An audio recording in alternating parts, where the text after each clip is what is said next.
네, 안녕하세요. 송기태입니다. 네, 생일도에 여러 번 왔는데 이렇게 서가지고 발표하는 경우는 처음 있는 것 같습니다. 저한테도 이제 뿌듯하기도 하고 어르신들 뵈서 말씀 나눠서 좋기도 합니다. 제가 이제 생일도는 저한테 개인적으로 좀 의미가 좀 있습니다. 왜냐하면 제가 대학원에 들어와가지고 처음 연구소에서 공동 답사를 했던 지역이기도 하고 처음 또 당제 조사를 했던 마을이기도 하고 서성기 당제를 가지고 또 제가 학위 논문, 석사학위 논문을 쓰기도 했고 저한테는 굉장히 뜻깊고 여러 가지 의미가 있습니다.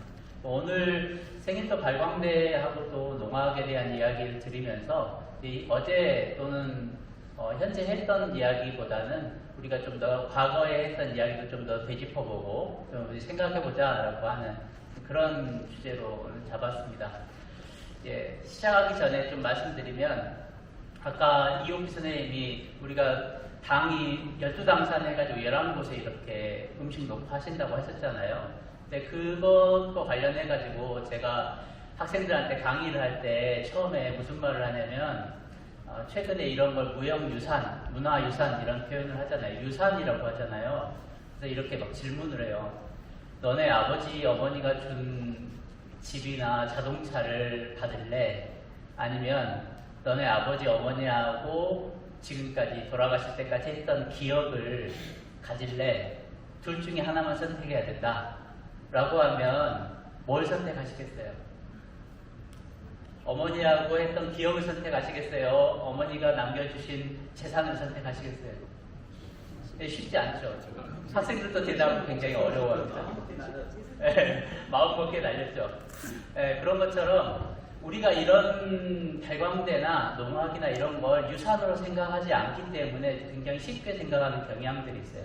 그런데 우리가 지금 차 한 대 값 또는 배 한 대 값이라든가 집 값하면 굉장히 크게 생각하잖아요. 근데 이걸 가지고서 우리 마을이 또는 우리 이웃 사람들과 이걸 우리의 유산으로 가져왔다는 건데 그걸 유산으로 생각을 하면 우리가 좀 더 소중하게 좀 더 오랫동안 유지할 수 있는 공동의 기억으로 이렇게 좀 더 중요한 가치가 있지 않을까 이렇게 생각을 합니다. 자, 넘어가 보면요. 전에 이렇게 간단히 좀 정리하면 서성리에서 농학은 매년 해마다 하시는 거잖아요. 순환하듯이 봄, 여름, 가을, 겨울 우리가 자연이 순환하듯이 그런 것을 세시금속이라고 하는데 우리 농학도 또는 당제도 그런 과정 중에 있었던 것 같습니다. 그렇지 않은 경우에 예전에 애가 밤중에 갑자기 사라졌을 때 막 찾으러 갈 때도 치러 가고 이렇게 소리를 내서 하던 경우들도 있었던 것 같습니다. 배를 새로 지었을 때도 이렇게 하는 경우들도 있고요. 자, 여기서 시간이 길지 않아서 중요한 것들만 이렇게 좀 넘어가도록 하겠습니다. 혹시 이런 생각 해보셨어요? 우리가 당제 지내는데 당굿도 치고 당제도 지내고 12당산도 한단 말이에요. 그런데 어떤 것은 제사라고 부르고 어떤 것은 굿이라고 부른단 말이죠. 샘에서 치면 샘굿이라고 그러지 샘제라고 안 하시잖아요. 그리고 선창에서 치면 선창굿이라고 하지 선창제라고 안 하죠. 그런 것처럼 여기에는 우리 역사적인 면모들이 굉장히 많이 담겨 있습니다. 조선시대에 우리가 유교적인 유교 이념이 들어오잖아요. 그러면서 우리가 이제 지금 산신제라든가 당제라든가 이것은 이제 국가에서 국가 이념으로 유교식 이념이 들어오다 보니까 대표되는 제사에다가 유교식 제사를 하기 시작한 거예요. 그러면서 제라는 이름을 붙여놓고 동시에 우리는 뭘 했냐면 농악으로 우리가 축제적으로 막 악기를 울리면서 제사를 지내는 전통이 있었는데 그것은 당굿에서도 하고 당굿 당제 이외에 12당산이 있잖아요. 곳곳에 신성스러운 것이 있는데 거기는 국가 이념으로 이렇게 유교식 제사로 안 하더라도 우리가 그 전통을 이어가겠다라고 생각을 해서 붓이라는 표현으로 이렇게 계속 해오가는 것입니다. 그래서 우리의 전통은 제사라는 제와 붓이라는 표현이 두 가지가 있는데 두 가지가 서로 다른 것이 아니라 실은 이제 중첩되면서 이제 섞여 있는 거다. 그래서 어떻게 보면 당제 지내고 나서 당붓을 안 쳐도 돼요. 그런데 우리는 옛날에 했던 것이니까 당제도 지내고 당붓도 치겠다. 이래서 두 가지 전통들을 다 이어가고자 하는 마음들이 있는 것이죠. 근데 제가 전에 학위 논문이나 이제 생일도 논문을 쓰면서 가장 중요하게 발견했던 것 중에 하나가 이겁니다. 다른 사람들이 크게 생각하지 못했던 것들 중에 하나인데 예를 들면 이런 거예요. 12당산붓인데 어디는 제가 막 가락을 진짜 수백 번을 막 분석을 했어요. 보면서 보니까 여기는 어디서는 인사를 해요. 근데 어디서는 또 인사도 안 하고 가요. 근데 어디는 당산붓도 안 쳐요. 이제 그런 것들이 본인들이 기억하거나 우리가 중요시하는 것들을 계속 시간이 변하면서 좀 달라지는 거예요. 그러니까 옛날 선창이라든가 지금 선창이 훨씬 중요하죠. 옛날 선창보다는. 그러니까 지금의 의미에 따라서 뭔가 계속 바뀌어가는 것들이 여기에 이제 잘 담겨 있습니다. 예를 들면 소리가 안 나네요.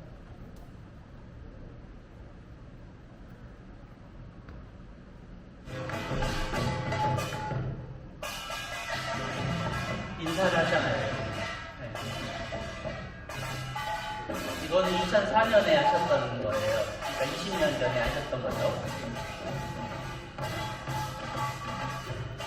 자, 저기 살짝 멈춰주시고요. 그 다음 써보겠습니다. 여기하고 큰 샘하고 선창에서는 절을 해요. 그러니까 그만큼 우리에게 여전히 무언가가 의미가 더 강하다라고 생각을 하셨던 것 같아요. 그때 당시에. 근데 두 개가 동시에 돼버렸네요.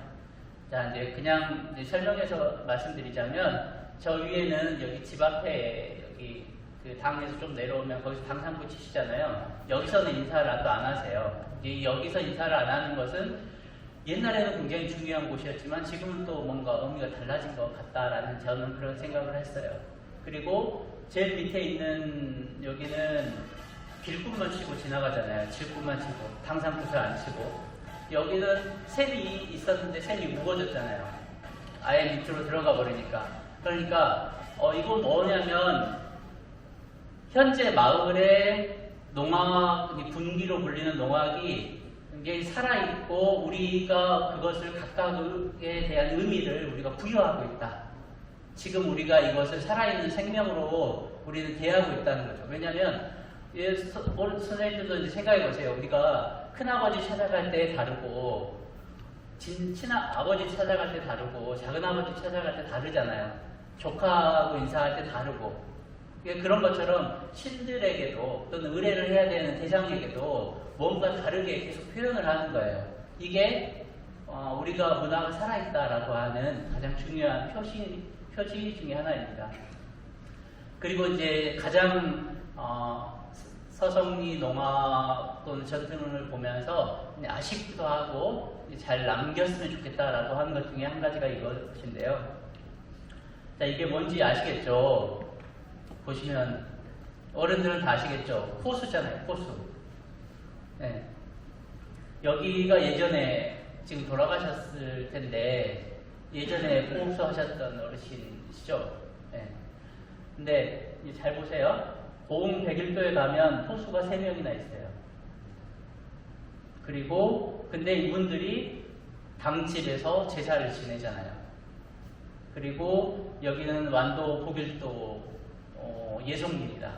여기도 호수가 나와가지고 해안가 앞에서 차려진 상 앞에서 기도하고 인사하고 축원을 하고 그렇습니다. 여기 왕도 장자리에 있는 대포 그 장자리에서도 이 아버지 분들을 포창이라고도 하고 작은 포수라고도 하는데 이분들이 같이 의례에 선두에 있죠. 여기 대포수 서성리도 마찬가지로 대포수하고 포창이었던 분이 앞에 이렇게 서가는 겁니다. 근데 이제 잘 생각해 보면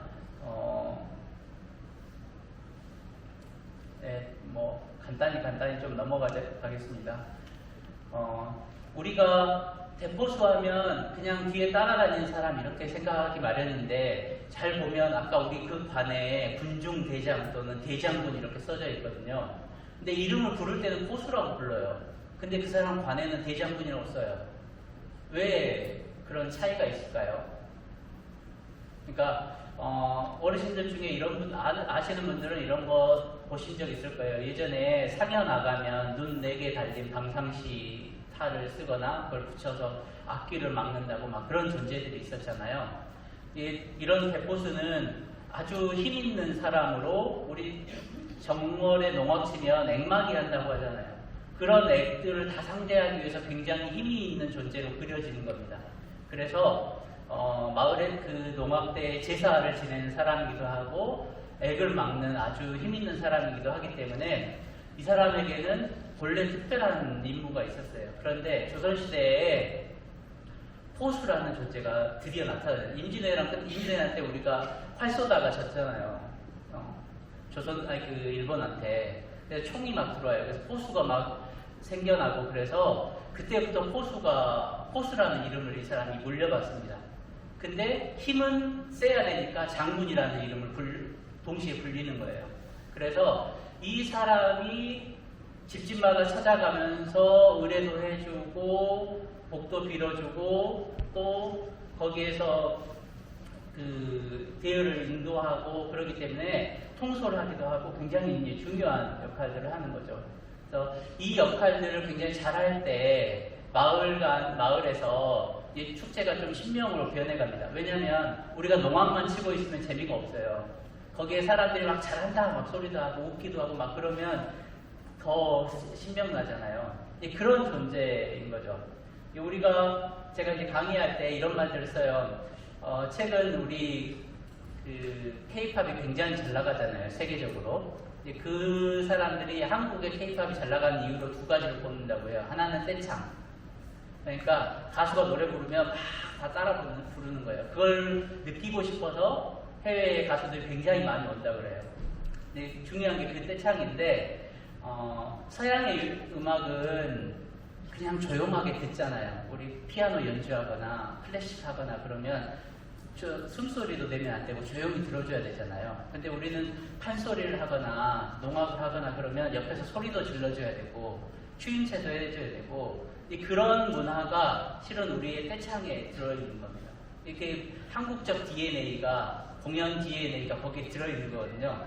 그런데 농악에서 아까 포창이라든가 각시라든가 대포수라든가 이런 사람들이 공연자이면서 옆에 같이 관객으로 따라 들어와 있는 그 사람들을 끌어들이기도 하고 또는 조율하기도 하는 청관중을 같이 공연자가 되게 하는 중요한 역할들을 맡는 거예요. 그래서 역시 우리가 참 농악이나 이런 것들에 이제 예능에 너무 집중하다 보면 그런 문화적인 걸 놓치기 쉽거든요. 그래서 어르신들이 했던 그런 것들이 굉장히 중요하다. 그래서 그런 것들을 잊지 않았으면 좋겠다라는 생각이 좀 들어서 그걸 넣었고요.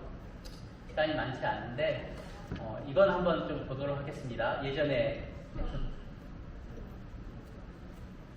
여기 어딘지 아시겠어요? 여기 소리 좀 켜주세요.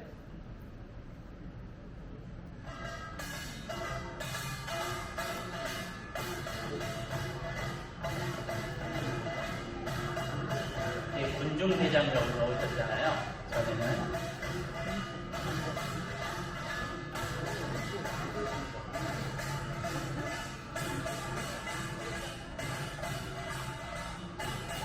군중대장 포수라고 쓰는데 총을 들고 다니지 않고 지휘봉을 들고 다니는 것이 그런 모습들을 담겨 있는 겁니다. 총을 든 사람이기도 하면서 지휘자이기도 하면서 이런 역할들을 제가 했던 것은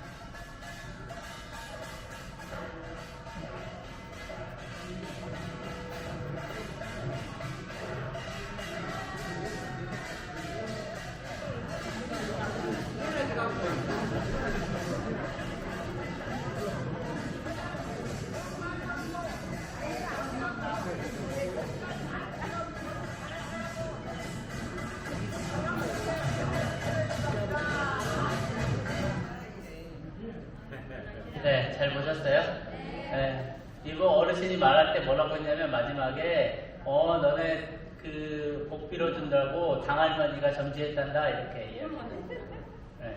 그러니까 우리 이런 대포스는 제일 농악대에 제일 앞에 있으면서 또 당의 인사도 하는 사람이면서 농악대에서 방금 의례를 주관하는 사람이면서 그렇잖아요.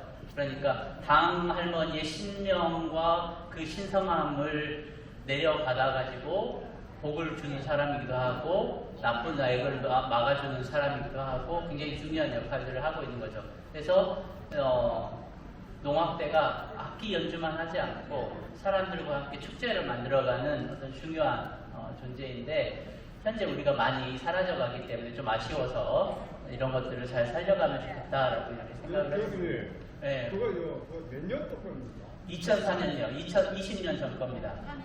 네. 네.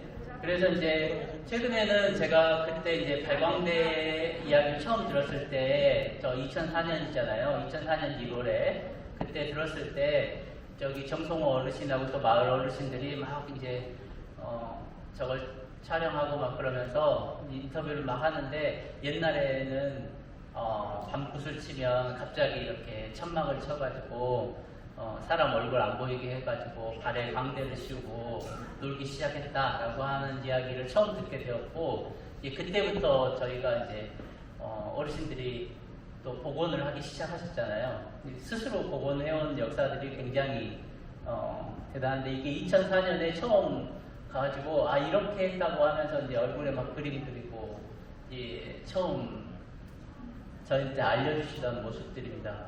그리고 그 다음에 이제 여기에서 마을 내에서도 계속 복원을 해 가셨잖아요.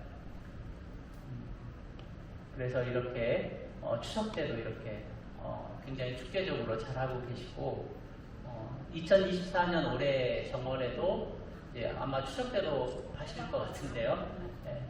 이렇게 당구 치고 담상구 치고 같이 음식 나눠 먹고 이런 모습들을 이제 다시 되살려가기 위해서 코로나 때는 한참 어려웠지 않습니까? 그 이후에 되살려가기 위해서 노력하는 모습들이 어른들에게 있어서도 굉장히 중요한 가치가 있을 것 같다.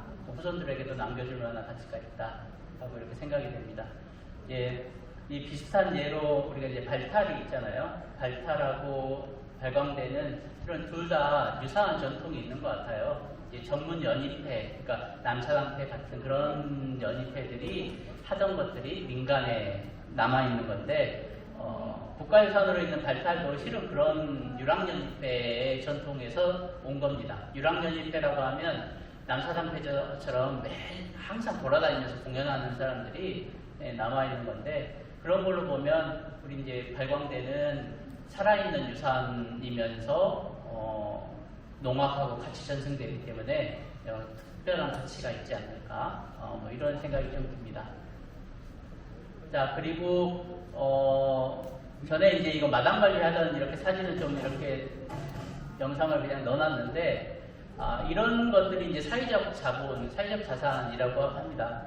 제가 예전에 서성기에 그 결산총회 하셨던 자료들을 보고 이제 정리를 한번 한 적이 있었는데 그때 지금 주비도 있고 막 그랬잖아요. 그래서 거기에 보면 군기 대금 얼마하고 장부 대금 얼마하고 뭐 깡쇠가 얼마하고 막 이런 것들이 마을의 중요한 자산이고 마을의 중요한 행사이면서 기록 대상이라는 거예요.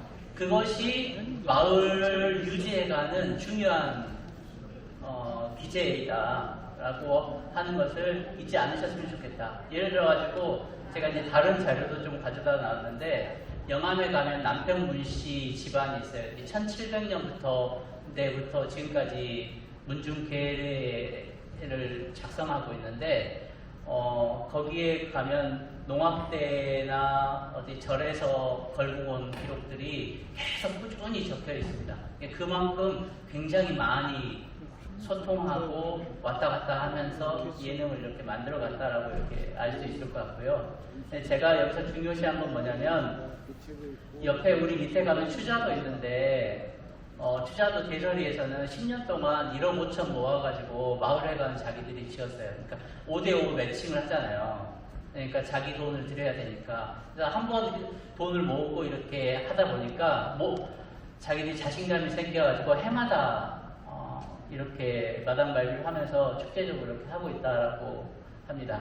또 장자리 같은 경우는 모든 사람들이 그냥 10,000원씩 당에 공드린다라고 생각하고 10,000원씩 내기로 해서 그렇게 하는 거예요. 그러니까 10,000원이면 적은 돈이잖아요. 실은 지금은 예전에 비해서. 그래서 누구나 이렇게 참여하는 방식을 만들어놨고, 여기 할머니들 또 어머니들 물어보면 당구 치거나 마당 발효할 때 반드시 따라다녀야 된대요. 그게 예의래요.